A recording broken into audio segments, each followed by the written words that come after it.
Welcome to the next session of bio class, children. So we are starting after a long gap.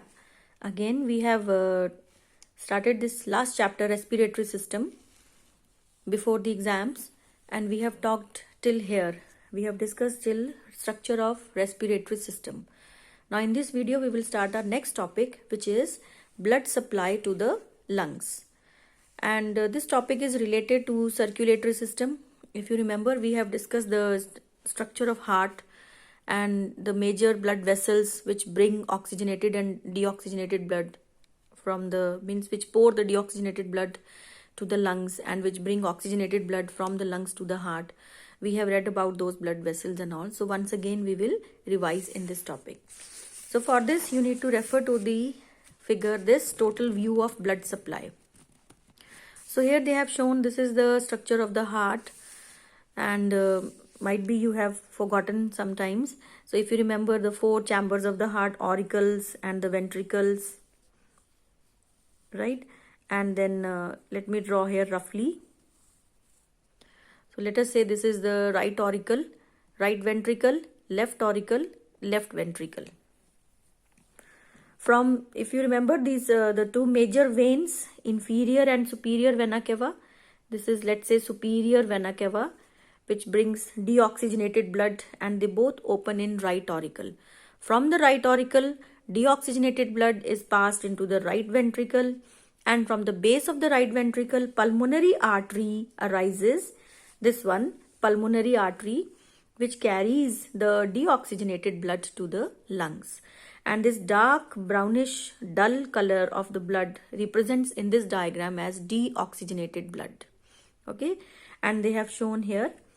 And then this will divide into major branches, that is the capillaries, and these capillaries will be in direct contact with the alveoli. Here you can see, let's say this is a branch of pulmonary artery, and then it will divide into capillaries, and see how they are in contact with the alveoli. And here carbon dioxide from these capillaries will diffuse into the alveoli, and oxygen from the alveoli will diffuse in the capillaries, which will join to form pulmonary veins. And then you have discussed that from each lung, pulmonary veins, they arise and they bring oxygenated blood, and these pulmonary veins open in left auricle. So these are the pulmonary veins bringing oxygenated blood in the left auricle. From the left auricle, blood will pass on to left ventricle.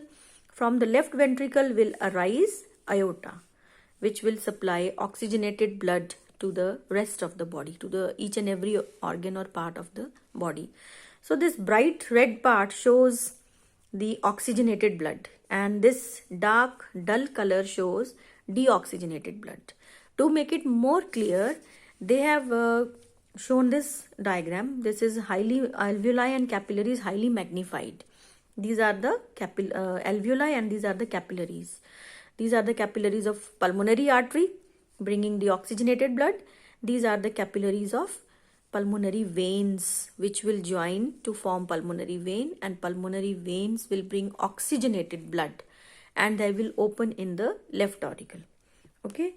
So this is how blood supply is, means the blood is provided from the oxygen and is provided to the blood vessels from the lungs to the heart.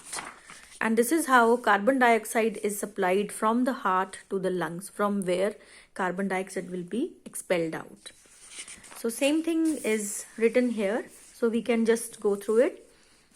The right auricle pumps all the deoxygenated blood received from the body into the right ventricle, and which in turn pumps it into the lungs through major pulmonary artery. The pulmonary artery soon after its emergence divides into branches, entering into respective lungs. Inside the lungs, they divide and redivide several times to ultimately form capillaries around the air sacs, that is the alveoli. Veins arising from these capillaries join and rejoin to form two main pulmonary veins, and these two pulmonary veins from each lung will pour oxygenated blood into the left auricle of the heart. Okay, so the figure 14.6 represents the branching of respiratory passages and the blood circulation in the lungs. The bright red parts represent oxygenated blood and the dull brownish part represent the deoxygenated blood. So in order to avoid any confusion, they have not shown the capillaries, the connection between the capillaries, but it is understood from here. This is deoxygenated blood and this is oxygenated blood coming to the heart.